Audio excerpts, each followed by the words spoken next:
Hi, this is LeetCode, question number 27, remove element. The prompt of the question is, given an integer array nums in an integer val, remove all occurrences of val in nums in place. The relative order of the elements may be changed.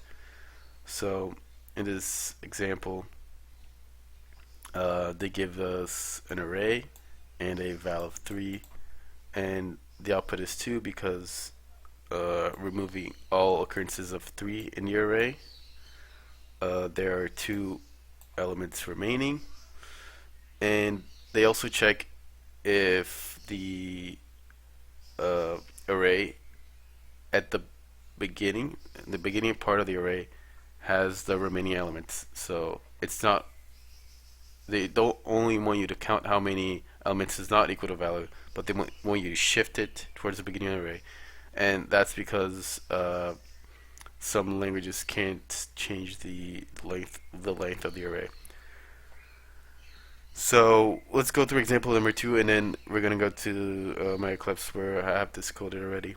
Uh, so this is the array they give us now. The value is equal to 2, so we need to remove these 2 elements and the last element.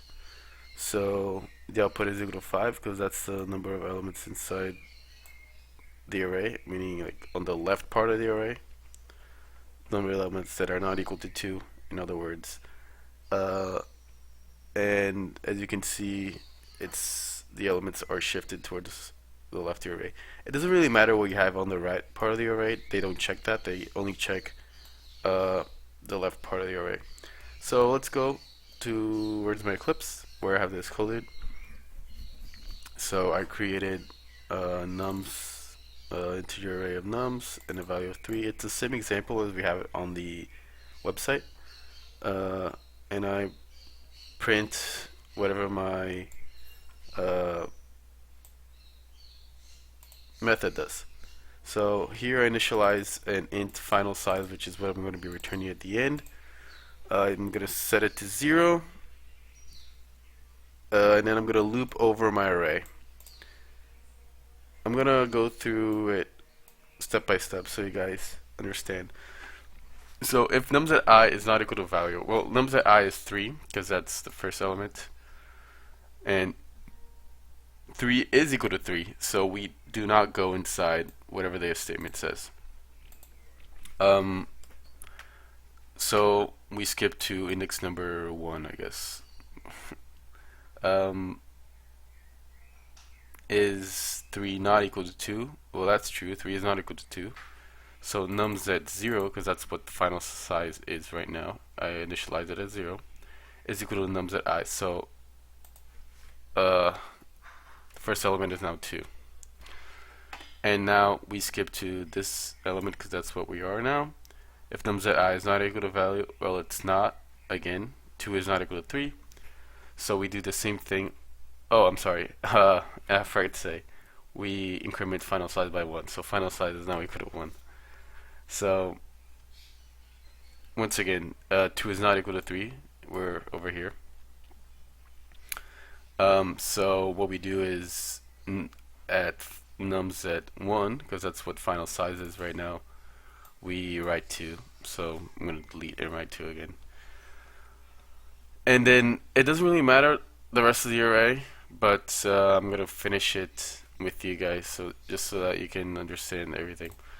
We're now at this index, and 3 is equal to 3, so we don't have to do anything. So this is going to be our final array, 2, 2, 2, 3, and we're going to accept. They're going to accept this because all that matters is the elements in the beginning are not equal to whatever the value is.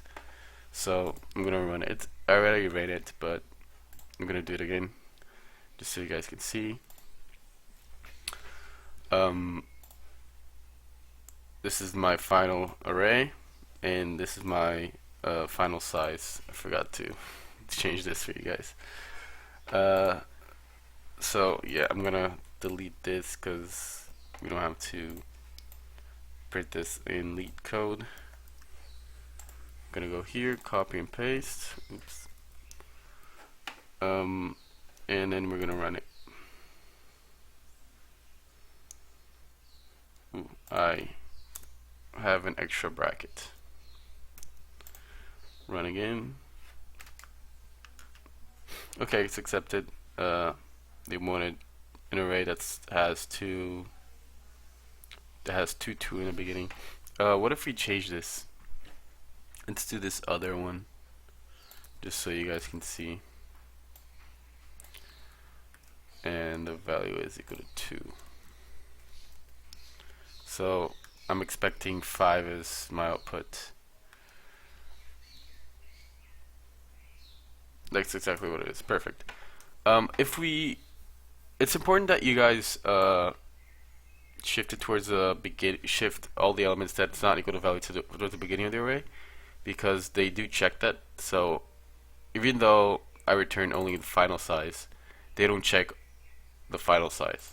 They also check how the array is. So if I delete this and now I'm only incrementing final size and I run it, they're going to give you the wrong answer because they check the array as well as what the final size is, as well as what my integer is. So yeah, that's the solution. It's pretty simple, but it's a fun question. Thank you guys for watching. Oh, let me submit it, just in case you guys don't believe me. There we go. Faster than 100%. Yeah.